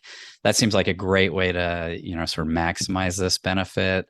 If you're doing something like Audible, I can't remember how much Audible is, but let's say $12.95 a month, you're not getting the full $20 a month benefit, but you are getting at least that service for free. The Disney Plus bundle, I should say, even though I'm getting the full $20 back each month, I would have paid for Hulu by itself, and I would have paid for Disney Plus by itself, but I wouldn't have paid for ESPN Plus personally. So, the actual value I'm getting is less than the $20 a month. Yeah, I mean, and you would probably pay for an annual subscription to those things to save a little bit more. They'd be a little cheaper. Yeah, they'd be a little cheaper. Yeah, so you definitely can't value it at full. And I should say that I am a Disney Plus subscriber, but I'm on the annual plan. That's why I haven't used this yet. When my subscription comes time to renew this winter, then I will switch over to putting it through Hulu, via the tricks that we wrote about. So I think that can be useful I think Disney Plus can be useful for a lot of people, and Hulu. Obviously, plenty of people like ESPN also, though I personally haven't found, I like sports, and I haven't found the ESPN Plus app to work particularly well on my phones. So I've been kind of annoyed not been able to watch things when I wanted to. So because I did get ESPN Plus for a little bit separately. Anyway, there's some cool things there. Another thing to keep in mind is that the New York Times subscription, probably the first thing that comes to mind is a digital subscription that you would get with that. But keep in mind that you can also do a print subscription to just the Sunday edition if that's what you want. Or I think maybe even there's like a 2-day, maybe just the weekend, Saturday, Sunday. So if you just like to do like the New York Times crossword, for instance, or have the big paper on Sunday mornings, you can do that in a lot of areas, not everywhere, but in a lot of areas, you can get just Sunday delivery. So something like that is worth looking at if the other ones don't appeal to you, or if you've got more than one platinum card in your household, then that's something you can do. Is there a way? Yeah. I believe the answer is no. Is there any way to kind of convert the Audible credit into something more useful? I know there used to be a way to do that, but I don't think so anymore. I don't think there is, because it needs to be a subscription, right? Yeah. Audible, the subscription gives you 2 Audible books for free each month, and you keep them. Like, so if you cancel your subscription, they're still there, so you could still listen to them and everything.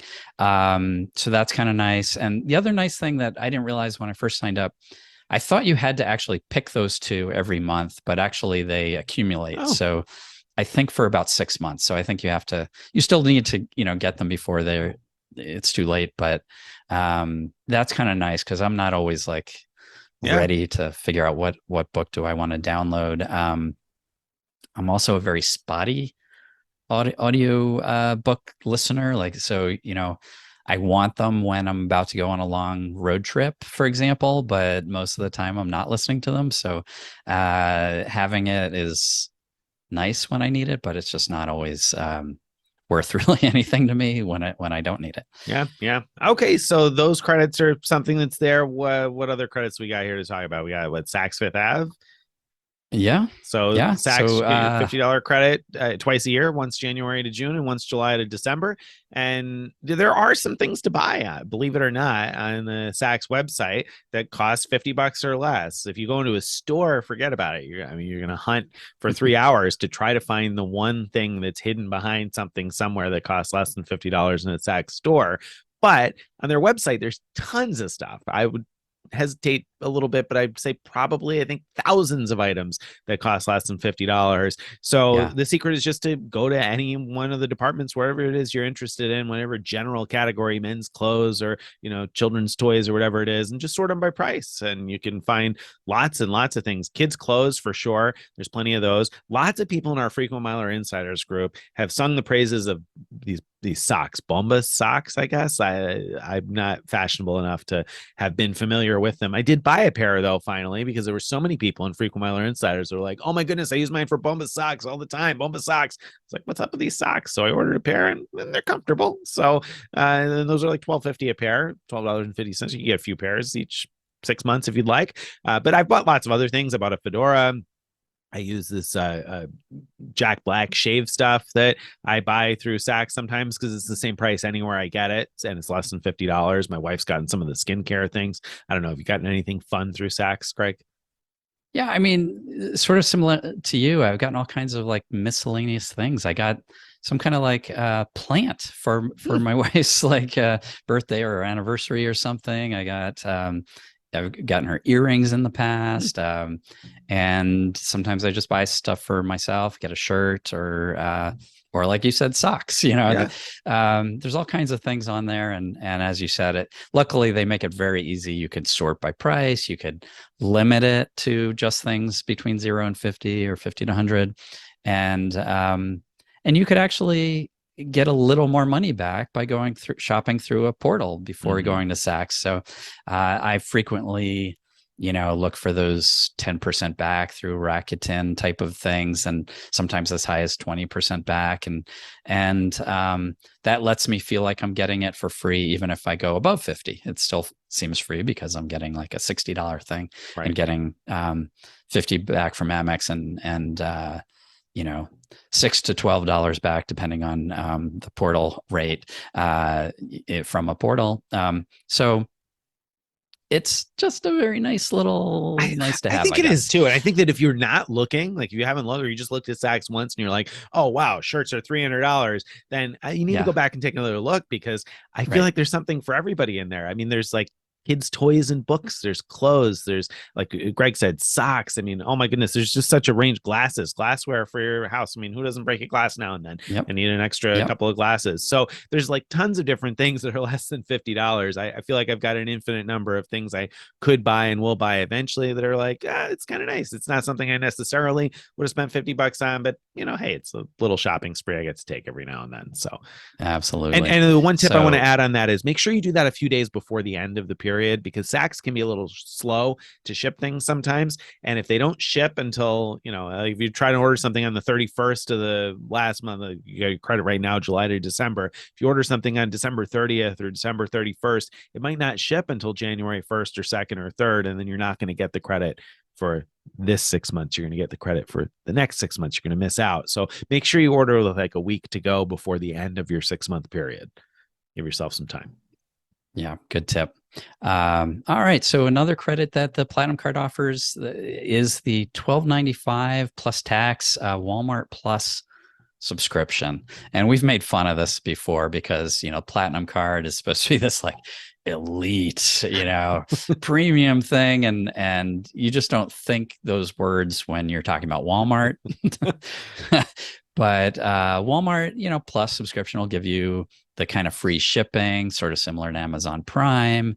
It also gives you other perks at Walmart, like if you go to the gas station at a Walmart, you get a discount there.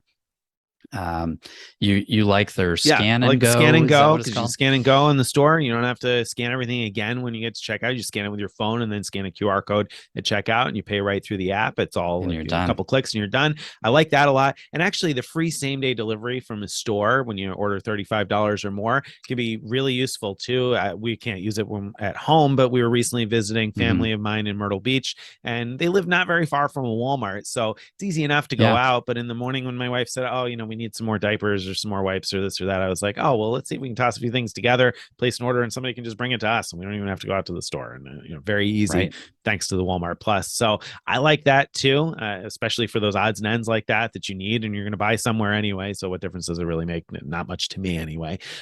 So I like that. And then now you also get the ad version of Paramount Plus with Walmart Plus. So you get a little something else, some more streaming content. I mean, who doesn't want some more streaming content, right? I like it. There are shows on Paramount Plus that I would like to see, and I haven't been watching because it's one of the few streaming services I don't subscribe to, and so I'm kind of excited about that. And I hope that there's a way I would pay a few dollars to get rid of ads if that's an option on there. So I'm looking forward to. Yeah, I haven't tried yet either. I'm looking forward to checking that out. So I think that's all good. I wouldn't value it at the $12.95 plus tax times 12 for the annual value for one part, because as Nick told me before the show, it only costs about $98 a year if you buy an annual subscription. So you definitely shouldn't value the it Walmart more Plus. than that. No, the Walmart you Plus definitely shouldn't. And sometimes in the past, we've seen portal payouts on top of that. So you definitely wouldn't want to value it at more than $100. And personally, the Paramount Plus thing doesn't do anything for me because I have T-Mobile and they were offering a free year of Paramount Plus not that long ago. So there you go. I've got a free year of Paramount Plus anyway. So that part didn't excite me yet, but eventually it probably will be convenient. My mother-in-law loves to watch the Westerns, and there's that 1883 show or something that's the prequel to Yellowstone that's only on Paramount Plus. So like Greg said, there's some things there, Paw Patrol for my kids that are convenient. So I'll be happy when that comes around. So all right, Walmart Plus, not bad. Is there something else? So well, no, I mean, we're up to over $1,000 in credits, over $1,000. As we said, you shouldn't value all of these or probably any of these at full face value. But if you really capitalize on all of them, I think it's totally reasonable to feel like, the $6.95 annual fee is worth it, because yes, you're paying for things that you probably wouldn't have otherwise in order to get the full credits, but you're also hopefully getting a lot of value out of those things. And so the combined benefit of all that is probably worth more than $695 to a lot of people. Well, and let me add one more thing that we didn't discuss, and that's referrals, because the way Amex multi-referrals work, you've got the ability to refer somebody to almost any other Amex card. And generally, we see better bonuses for referring new people on the platinum cards than, for instance, on like the everyday or everyday preferred card. Now, that's not always universally true, but certainly on the platinum cards in my household, I've frequently seen 20 or 25,000 points per referral when you refer somebody to the card, of course, with a cap of 55,000 points per card per year. But, the ability to earn a few extra points if you do refer somebody may certainly be icing on the cake if you feel like you're already getting enough value out of the card every year. And then you can also do that. It just kind of adds up to make the card worth keeping, perhaps. Right. And in a second, we're going to talk about the luxury perks that having this card gives you. But there's one credit that I've decided to more lump into luxury perks than talk about as a rebate, and that's $189 clear credit. So if you want to breeze through airports, you can get clear for free. And clear is where, instead of having to show your driver's license to get past the first check before security, you instead it looks at your eyes, for example, and knows who you are, and then you go in. Depending on the airport, I've found in some places it saves amazing amount of time. Some places it saves nothing at all. So it just depends how good that is. But the reason I don't want to talk about it is like in terms of credits is I think of this more as a luxury perk, that you're getting clear for free. And just like airport lounge access is for free by having this card. So airport lounge access is one of the things. If you have the platinum card, you get into Amex's Centurion lounges. You get into Delta lounges when you're flying Delta. You do have the option to get priority pass from the platinum card. It's not as good as the one from VentureX or really any other issuer besides Amex, because it doesn't include getting dining credit. So if a restaurant will reimburse you with the priority pass card, they won't do that with the version you get from Amex, but still it'll get you into the lounges.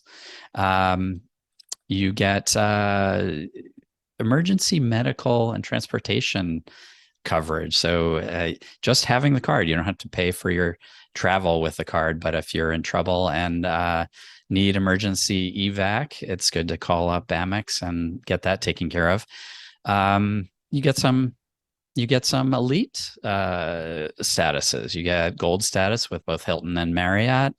And a few car rental companies you get elite status, but National is the one I think is the more valuable of the two. National Car Executive status gets you, when you rent a mid-sized car, you can, everybody who rents through National, if they belong to National, can pick from the Emerald aisle. But if you have executive status, you could pick from the executive aisle, and that gives you access to better cars and a greater variety often of cars anyway, because obviously you got a few more different cars. And that's one of my favorite elite statuses, because it's certainly one of my favorite, and I should say probably one of the best for the company to which I'm loyal, in the sense that I never used to think about which car rental company I used. I would just pick whatever was the cheapest, because it didn't really matter. It was a car. Car is a car. I'm going from point A to point B. It doesn't matter. But I became a much more loyal National renter because of this particular perk, because they often A, have nicer cars, and B, I get access to such a range that I'll be able to get what it is that I want most of the time. Now that I'm traveling with a family, that's frequently a minivan. And between the Emerald aisle and the executive aisle, I can usually count on there being a minivan in one of those sections. So I'll often just pay for the midsize car and get the minivan that would have been a lot more to reserve on its own. So I really like that elite status. Though, of course, I think you get the same sort of access with Hertz. I don't have as much experience with Hertz on their executive choice sort of a thing to be able to compare it very well. I think that's true. And same with you. I don't have as much experience as taking advantage of the National Executive Emerald Aisle. as you said, sometimes it can just straight up save you money. Like, so you could get premium cars Yeah. sometimes some really nice cars, and sometimes you're getting that minivan or big SUV for the same price you would have paid. One time I was traveling with a whole nother family. We had booked 2 cars, but a big minivan was available. The other family canceled their rental, and we just all piled in, and saved a lot of money right there. We've done the same thing where we'll book 2 midsize. My wife and I will both book the midsize car, and we're traveling with extended family members. I mean, so that there's Okay. enough space for everybody.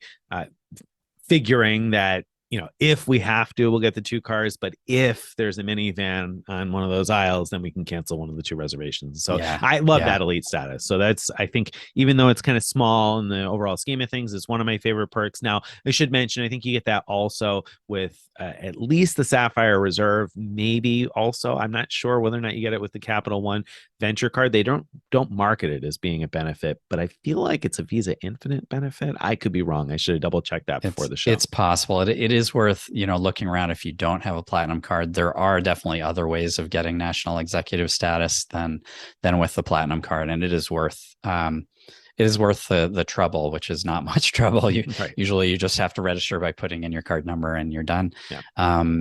So go for that. All right. So that was the personal platinum card, but there's also a business platinum card that also costs $695. Is that worth getting as well? Well, so it's got mostly the perks overlap. Of? So if you're interested in the perks, then not necessarily. The perks that get added, I guess we should talk about those in a second, because there are a couple of small perks that get added. But so in terms of, is it worth getting also? Well, I don't know. You got the $200 airline fee credits. We already talked about that. I find those pretty easy to use. So if you do too, then that probably translates over beneficially. Now, the additional perk, rather than an Uber Eats credit or Uber credit like the Platinum, personal Platinum has, Business Platinum doesn't have an Uber credit, doesn't have a Saks credit. Instead, there is a twice annual $200 credit to Dell. So you get $200 from January to June and $200 from July to December. And so that's $400 a year you can use at Dell.com. Dell, of course, sells computers, but they also sell some other stuff. What other stuff has varied over time? They used to sell a lot of TVs. They don't seem to sell those anymore. Sometimes they sell like Roombas and headphones and other stuff that is occasionally way overpriced and occasionally decent priced. You always want to look for a shopping portal promo because those rates really fluctuate on Dell. Just a couple of days ago, it was at 2%. And then a couple of days before this publishes, it was at 9.45%. The next day, 9%. It's always kind of going up and down. So you want to look for a good payout for Dell before you do it if you want to buy stuff from Dell. But what if I don't want to buy anything from Dell? Yeah. So there's one other like really good option, which is they sell Xbox gift cards. You might say, wait, I'm not in the market for Xbox. That's fine because Xbox gift cards actually are like Microsoft Store gift cards. You can load them to your Microsoft account and buy anything from the Microsoft Store with that credit.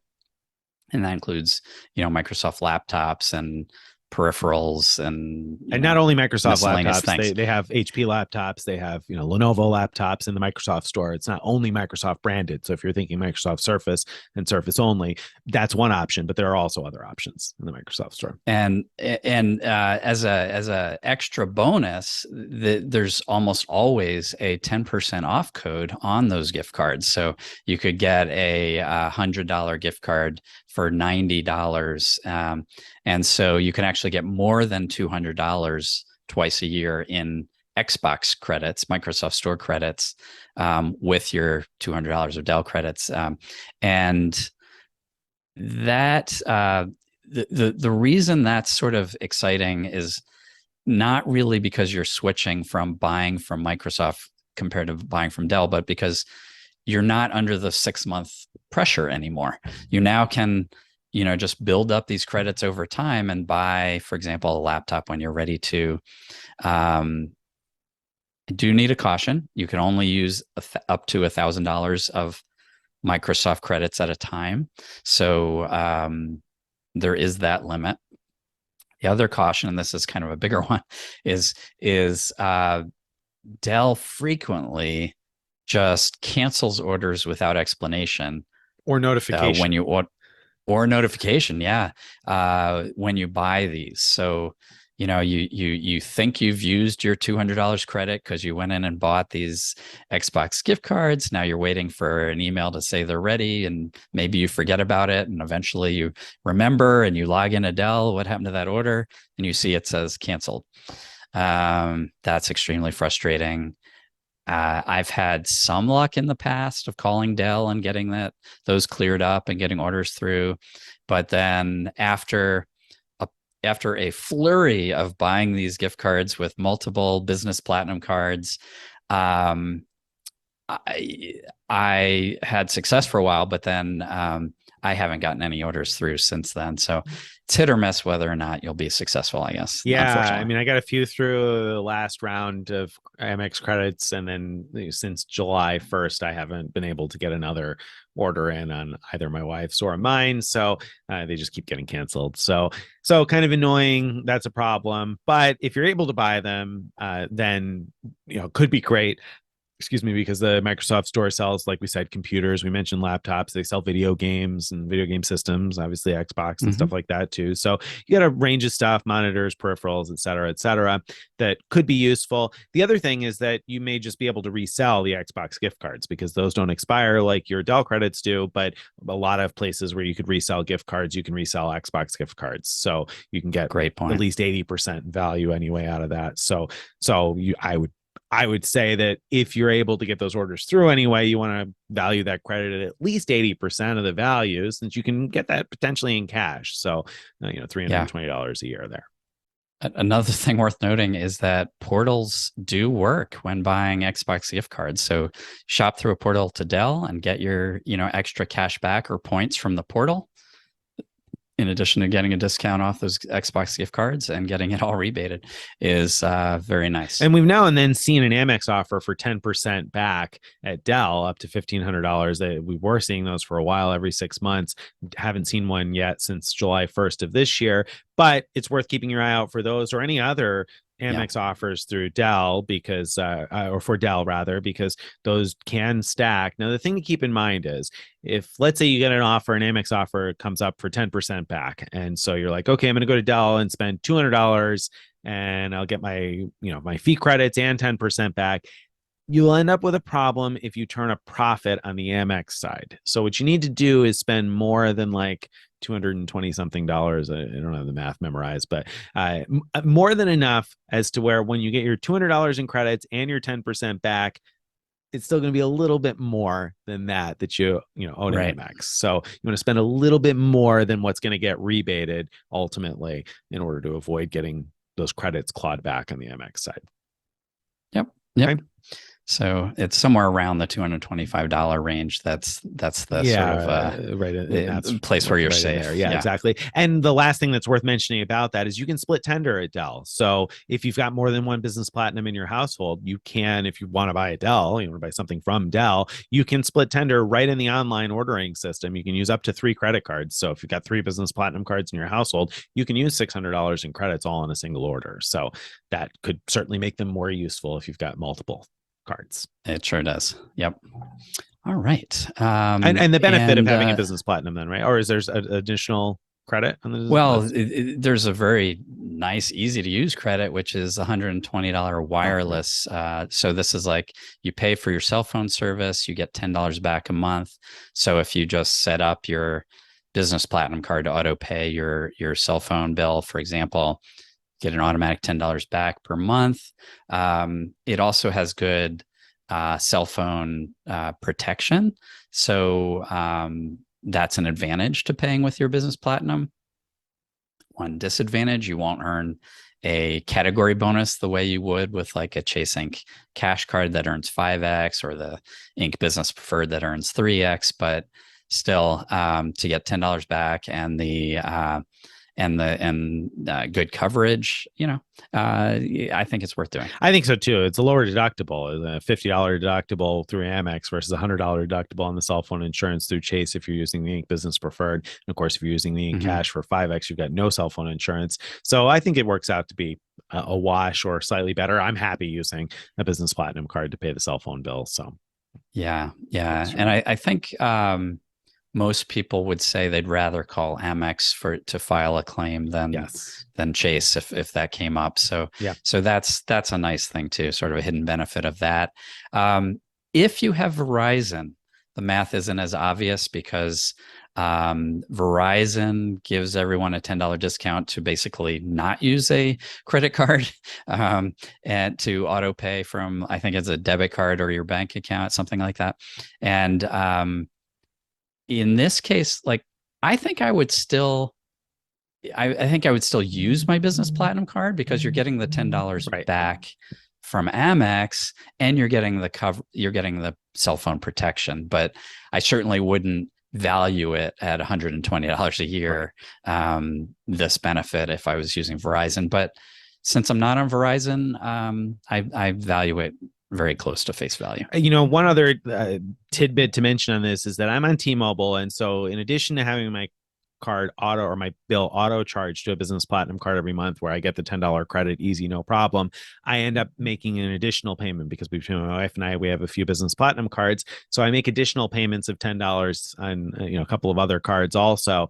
And that's been working fine until last month. Last month, it coded as an upgrade charge instead of a regular T-Mobile charge. No. And I'm not really sure why. So I didn't pursue that at all. And I think it's too early to say it's dead because I feel like it could very well have just been a glitchy thing. But I'll be curious to see how the next one turns out because I have a couple of phones on equivalent installment plans. So I paid a couple of those off just to see what would happen, if that would change anything, or maybe it was just a glitch. But perhaps a caution for T-Mobile users that making an additional payment on the bill may not always code the way you expect. So if I had realized that early enough to be able to make an additional charge, I would have had another test charge to see if the code is the same way. Well, on conversely, I can say AT&T is working as of August. I did make additional $10 charges to various Business Platinums in our household, and they all credited right away. So,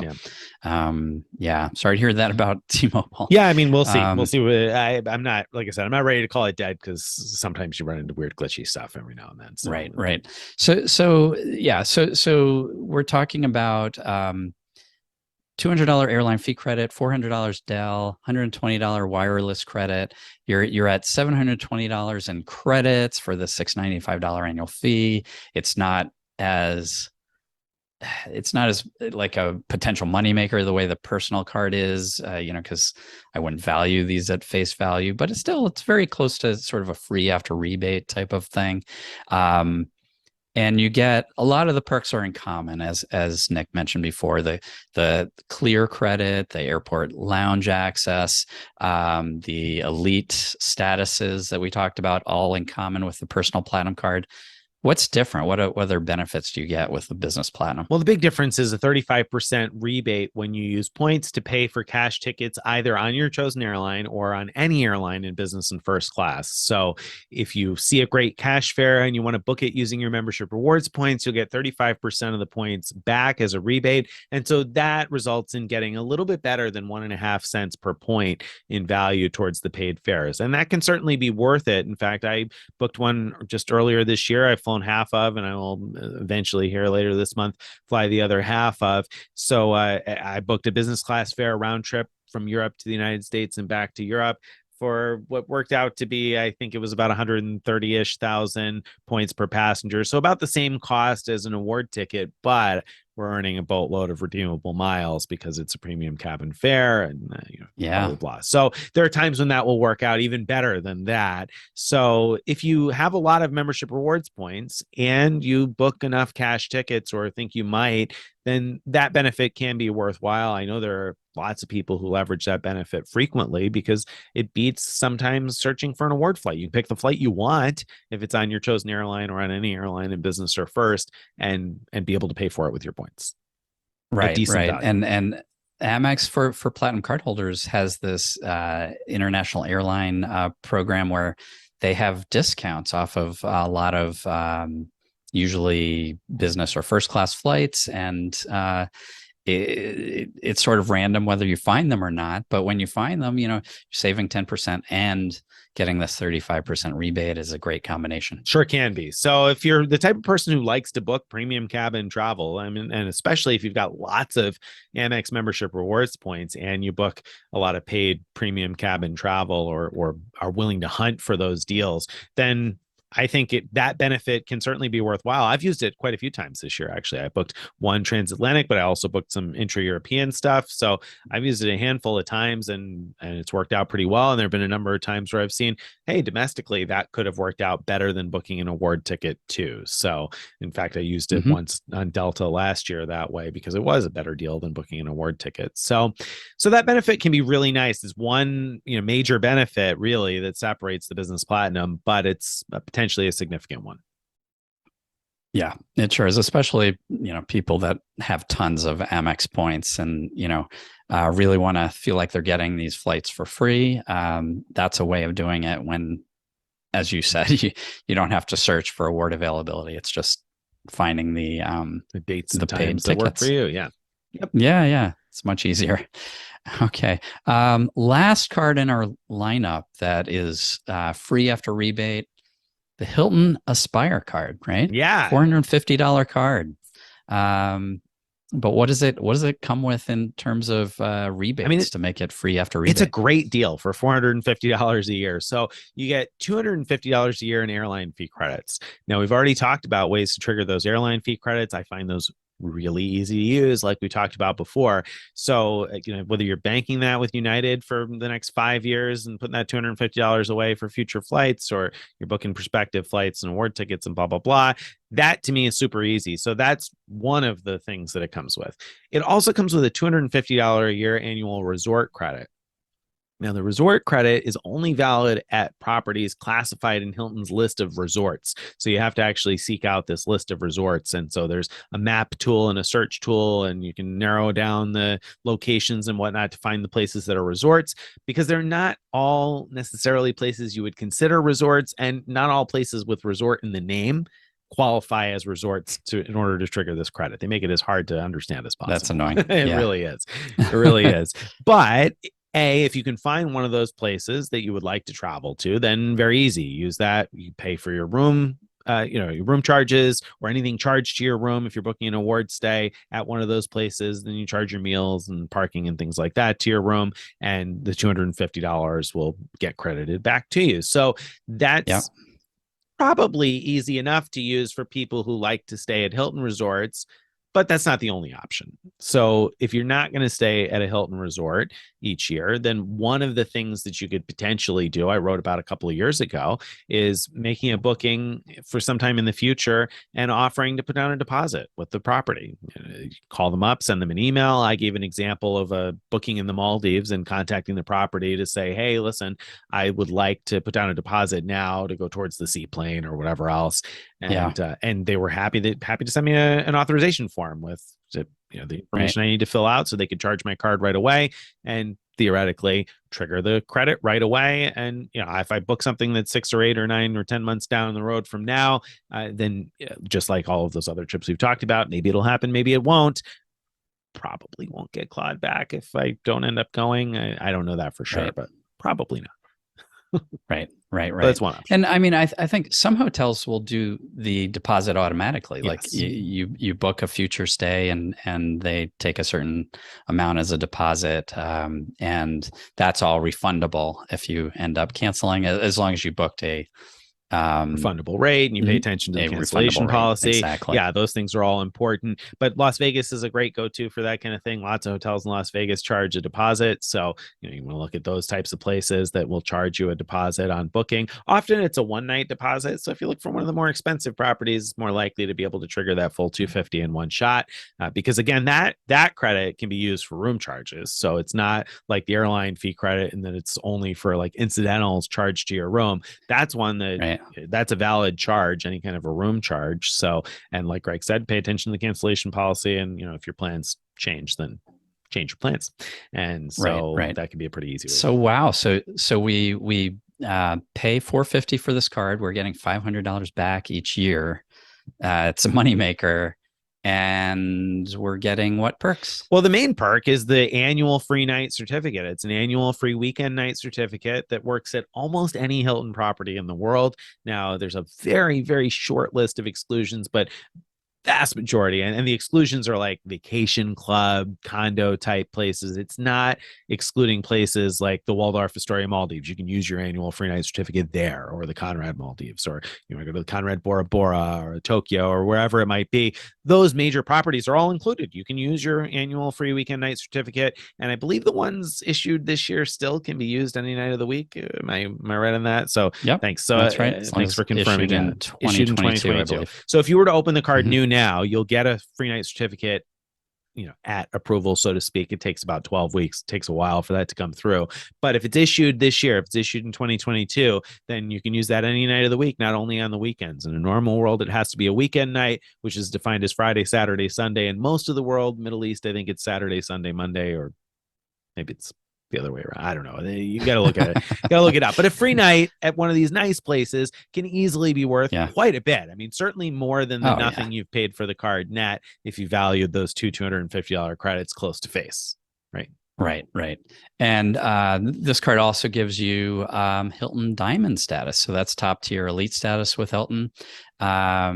Which, I think the one sort of guaranteed perk over gold status is that you're guaranteed lounge access if they have a lounge. Absolutely. Yep.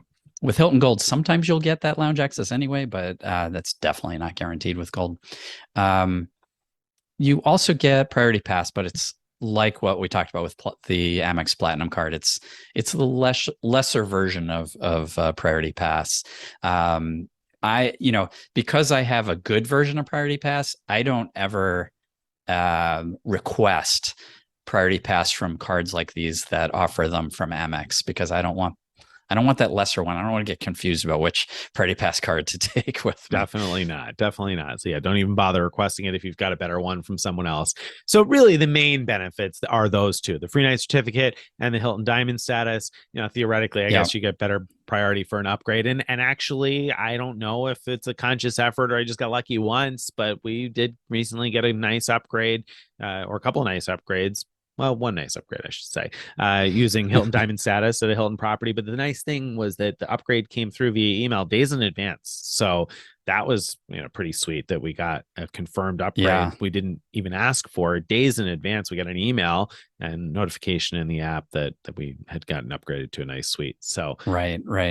And and Diamond members also earn a lot of points because you get bonus for your elite level, and having this card and paying at a Hilton with this card gives you 14 points per dollar. That's before the points you get as a Hilton elite member. So all these things stack up. You get a lot of points for any paid stay or paying for a portion of the stay. Yeah. And I think that's worth a mention, because I feel like this can be a really good option for somebody who has a lot of reimbursed work stays, because Hilton's got such a big footprint. It's easy to find a Hilton. And when they run their double and triple point promotions, which is basically like always, then you can earn lots and lots of points. Yeah, you're talking like 40, 50 points, $1 or more sometimes on your Hilton stays. So at that point, you're getting a pretty decent rebate on those stays in the form of points. So, and when I say 40 or 50, I mean between whatever the promotion is and the elite earnings from being a Diamond member and using the card for 14 and paying with the card. Yeah. Yep. It's a very nice deal for as long as you're staying at Hilton properties. And that's, All right. I think that's our roundup of free after rebate luxury cards. It sure is. So I will move very quickly into the question of the week. Question of the week is going to be related to what we talked about earlier, because I know we've kind of gone long today. So there was a question that I saw that came in Frequent Miler Insiders, or a discussion anyway that came up, and I don't have the exact question in front of me, but the gist of the question was, when there are transfer bonuses like the ones we're currently seeing from Amex, is it worth transferring speculatively? I know that we normally say no, but I saw a post from somebody in our group that said basically, I know lots of people say don't do it speculatively, but I like to sprinkle my points around. I know which programs I tend to get a lot of value from. So when there's a transfer bonus, I pounce on it and get myself more points, more value for my Yeah. points. So, Yeah. if you're that kind of person, then you know which programs you use most often. You often use Avios, or you often use Flying Blue Miles or whatever else. Is it worth jumping on this, especially from the perspective that I asked about earlier? Like, we're seeing all these transfer bonuses now. We're not going to probably see a transfer bonus to the same programs next month, or probably not the month after even, right? So it might be a Right. while before Right. you get another transfer bonus. Should you jump on Life Miles now or Yeah. Flying Blue Yeah. Miles now? I think so. I think if you're I think it's probably rare for people to book awards so often that they have a good feel for how often they're likely to use it in the future. But if you're one of those people, so you're pretty confident that you're going to be using those Life Miles or Avios or Flying Blue Miles, why not? I mean, I think that's a great way to do it. Yeah. Yeah. Um, if you're not that person, I wouldn't do that. And I also would be very careful if you're unsure whether the points expire or not, like with a hard deadline, be very careful about that. So for example, if you transfer to, I'm just going to name a couple, well, Singapore Airlines, we now and then see transfer bonuses to Singapore, and that's risky because after 3 years and December of the year on the third year, those points are just going to be gone. Oof. And if you haven't used them yet, yeah.